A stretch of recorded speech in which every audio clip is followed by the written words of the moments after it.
Feasibility plan यानी कि business plan discuss करेंगे कि 6 जोड़े फिशर के लिए आपको कौन कौन सी चीज़ें रिक्वायर्ड होंगी और इस पर क्या खर्चा आएगा। और एट द एंड हम इसकी प्रॉफिट रेशो को भी डिस्कस करेंगे कि 6 जोड़ों की जो प्रॉफिट रेशो है या इसकी जो ब्रीडिंग रेशो है वो क्या आएगी और उससे आपको कितना जो है मार्जिन मिल सकता है। तो चलें दोस्तों, वीडियो स्टार्ट करते हैं। वीडियो स्टार्ट करने से पहले रिक्वेस्ट है कि जो न्यू व्यूवर्स न्यू सब्सक्राइबर्स आ रहे हैं काइंडली चैनल को सब्सक्राइब कर दें, और अगर आपको वीडियो अच्छी लगती है और कुछ सीखने को मिलता है तो प्लीज़ वीडियो को लाइक और शेयर ज़रूर किया करें। जी दोस्तों, सबसे पहले हम बात करते हैं कि हमने बर्ड्स कितने लेने हैं और किस एज के लेने हैं और हमें कितने में ये मिल जाएंगे। तो दोस्तों हमने 12 पीस लेने हैं जिसमें 6 मेल्स होंगे 6 फीमेल्स होंगी, और इनको लेने हमने ब्रीडर जोड़े नहीं हैं, हमने ना पट्ठे लेने हैं। यानी पट्ठों से मुराद है कि जो 2.5 से 3 माह का पीस होता है उसको हम पट्ठों में कंसिडर करते हैं। हमने लेने हैं अडल्ट पीसीज। अडल्ट पीसीज से मुराद ये है कि जो बर्ड की एज 5 to 6 मंथ्स हो चुकी है वो उस तरह के हमने 12 पीस ले लेने हैं। अब दोस्तों इस अडल्ट पीसीज के लेने का ये फ़ायदा होता है कि एक तो आपको टाइम कम लगता है, वो जल्दी जोड़ा बना लेते हैं, यानी कि 1 से 1.5 माह लेते हैं और वो उनका जोड़ा सेटल होकर ब्रीडिंग की तरफ चला जाता है।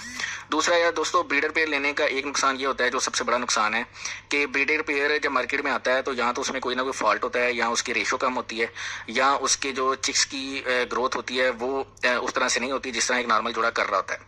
तो इसलिए हम हमेशा आपको रिकमेंडेशन यही होती है कि आपने एडल्ट पीसेस की तरफ जाना है, थोड़ा सा सब्र तहम्मुल से आपने वेट करना है। जो भी बर्ड ले रहे हैं आप, कॉकटेल ले रहे हैं, बजीज ले रहे हैं, फिंचीज ले रहे हैं, लवबर्ड्स ले रहे हैं, तो आपने हमेशा पट्ठों की तरफ जाना है। यानी पट्ठे भी वो वाले लेने हैं जो अडल्ट एज को चले गए, यानी कि उन्होंने पहली मोल्डिंग कर ली और मोल्डिंग के बाद वो 5 या 6 माह की एज को टच कर चुके हैं। तो इस तरह के पीस आपने ले लेने हैं दोस्तों। अमूमन मार्केट में फिशर का जो रेट है ये पिछले 6 से 7 माह में थोड़ा सा ऊपर आया है। पहले यही आपको पट्ठे तकरीबन 2200 में मिल जाते थे, अब वही जो पट्ठे हैं आपको 2800 से 3000 की रेंज में मिलते हैं। तो अगर हम 3000 की एवरेज लगा लेते हैं पर पेयर की, तो हमने 6 जोड़े लेने हैं। 6 जोड़ों की जो कीमत है वो हमारी बन जाएगी 18,000 रुपया। दोस्तों इसमें सिलेक्शन आपकी बहुत मैटर करती है बर्ड्स की। आप हमेशा एक ही सेटअप से या एक ही शॉप से अपना सारा जो बर्ड होता है वो ना उठाया करें। आप 4 पीस एक शॉप से ले लें, 2 पीस एक सेटअप से उठा लें।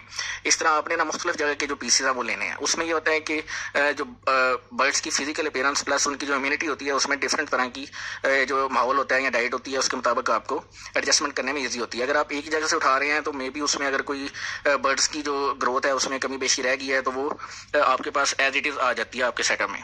तो इसलिए आप हमेशा मिक्स ब्रीड उठाया करें, यानी कि आपने 2 पीस कहीं से उठा लिए, 2 सेटअप से उठा लिए, 2 शॉप से उठा लिए, इस तरह आपने 12 पीस अपने पूरे कर लेने हैं।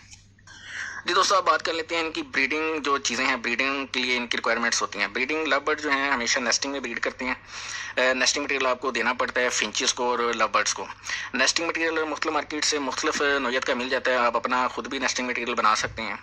और दूसरी बात है इनमें बॉक्सेस या मटकियाँ। तो दोस्तों ये आपके बर्ड पे है, आप उसको अगर पहली ब्रीड मटकी में कराते हैं तो वो आगे जो ब्रीड्स हैं वो भी मटकी में ईजिली कर लेगा, सूटेबल हो जाएगी उसके लिए, वो उसका यूज टू हो जाएगा। और अगर आप अपने बर्ड से बॉक्सेस में ब्रीड करा रहे हैं तो वो भी उसके लिए कोई इशू नहीं है। अक्सर जो लव बर्ड्स होते हैं या फिशर होते हैं इनकी रेशो आ जाती है ज़्यादा, तो उसमें मटकी जो है अगर आप नॉर्मल मटकी ले रहे हैं जो बजिस से थोड़ी सी बड़ी है और कॉकटेल से छोटी है, तो उसमें अमूमन नेस्टिंग करने के बाद अंदर जो स्पेस इश्यूज हैं वो इनको फेस करने पड़ते हैं। तो इसलिए मैं आपको ये बताऊंगा कि आप जो है ब्रीडिंग बॉक्सेस लें। कॉकटेल से थोड़ा सा छोटा बॉक्स होता है इनका ब्रीडिंग बॉक्स, अमूमन मार्केट से आपको मिल जाता है तकरीबन 220 से लेके 300 350 तक। उसकी क्वालिटी पे और उसकी जो मैन्युफैक्चरिंग है उसके ऊपर डिपेंड करता है कि उसकी क्या कॉस्ट है। तो आप एक नॉर्मल ब्रीडिंग बॉक्सेस जो हैं जो ज़्यादा ना तो कॉस्टली हैं ना ज़्यादा सस्ते हैं, लो क्वालिटी हैं, आप एक नॉर्मल ब्रीडिंग बॉक्सेस ले लें। तकरीबन 250 का अगर हम एवरेज लगाते हैं तो आपने 6 ब्रीडिंग बॉक्सेस लेने हैं 6 पेयर्स के लिए। तो आपके 250 के हिसाब से 6 ब्रीडिंग बॉक्सेस हैं वो 1500 के बन जाएंगे।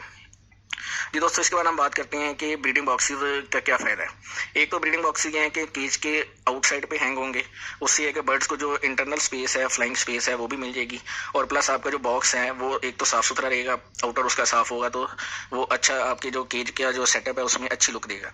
अगर आप मटकियाँ या बॉक्सेस अंदर लगाते हैं तो वो फिर आपको पता है कि जब 2 या 3 ब्रीड के बाद मटकी या बॉक्स की हालत ऐसी होती है जैसे मतलब कचरे से उठाया है। तो इसलिए हमेशा जो ब्रीडिंग बॉक्सेस हैं या मटकियाँ हैं वो आप इस हवाले से लगाया करें। अगर आप मटकी भी लगा रहे हैं तो उनके ऊपर या उनकी सेटिंग ऐसे करें कोने पे या किसी ऐसी जगह पे करें जहाँ वो मतलब स्टिक्स उनके ऊपर ना हो, ताकि उनकी ड्रॉपिंग्स जो हैं वो मटकियों के ऊपर ना गिरें। तो लेकिन बेहतर यही है कि आप ब्रीडिंग बॉक्सेस की तरफ जाएं और इनको आप केज के बाहर वाली साइड पे हैंग करें। जी दोस्तों, हम बात करते हैं नेस्टिंग मटेरियल। नेस्टिंग मटेरियल ये देख रहे हैं आप वीडियो में भी कि मार्केट से आपको इस तरह का बना बनाया नेस्टिंग भी मिल जाता है। आप अगर खुद आपके आसपास कहीं घास फूस है, अच्छी जो जड़ों वाली घास होती है, उससे भी आप नेस्टिंग दे सकते हैं। तो ये आप पे डिपेंड करता है। लेकिन अगर हम बनी बनाई नेस्टिंग की तरफ जाते हैं तो इस तरह का एक पैकेट आपको तकरीबन 120 से लेकर 150 का मिल जाता है। और ये जो पैकेट है या एक जो ये गुच्छी है नेस्टिंग की, ये तकरीबन 3 से 4 पेज के लिए इनफ होती है एक क्लच के लिए। फिर आप साथ साथ आस्ता आस्ता ऐड करते रहते हैं वक्तन फवक्तन। तो इस तरह की अगर हम ले लेते हैं 500 की या 600 की नेस्टिंग ले लेते हैं तो हमारे 6 पेज के लिए इनफ होगी। तकरीबन ये 3 से 4 क्लच आपको इजीली दे देगी इस नेस्टिंग से। उसके बाद दोस्तों हम बात कर लेते हैं स्टिक्स की, परचेज की। क्योंकि परचेज का या स्टिक्स का किसी भी बर्ड की जो ब्रीडिंग है उसमें बड़ा इन्हिसार होता है। अगर आपकी स्टिक्स और परचेज ईजिंग है, उस पर मूवमेंट बर्ड्स की आरामदेह है और उनको उस पर बैठने की जो है वो इतनी मशक्क़त नहीं करनी पड़ती, ईजिली बैठ जाते हैं। और उनकी जो फिक्सिंग है वो ज़्यादा आपने स्ट्रॉन्ग फिक्सिंग रखनी है, यानी कि उसमें हल्की सी भी 19-20 की भी जोल ना हो या वो हिलती ना हो। क्योंकि कल को जो फर्टिलिटी के इशूज़ आते हैं अक्सर दोस्तों को वो उनकी स्टिक्स की वजह से आते हैं कि जब मैटिंग के दौरान बर्ड्स स्टिक्स पे बैठते हैं तो स्टिक्स हिलती हैं, जिसकी वजह से प्रॉपर मैटिंग नहीं होने पाती। तो इसलिए आपने स्टिक्स के ऊपर अच्छा फोकस करना है। एक ही दफ़ा अच्छी स्टिक ले लें। इस तरह की स्टिक आपको मिल जाती है मार्केट से, बनी बनाई भी मिल जाती हैं, आप खुद भी बना सकते हैं। तो इस तरह की आपने स्टिक्स लेनी है जो आपके आगे लॉन्ग टर्म में यूज़ हों और इनकी जो फिक्सिंग है वो आपने उस पर बहुत ज़्यादा फोकस करना है।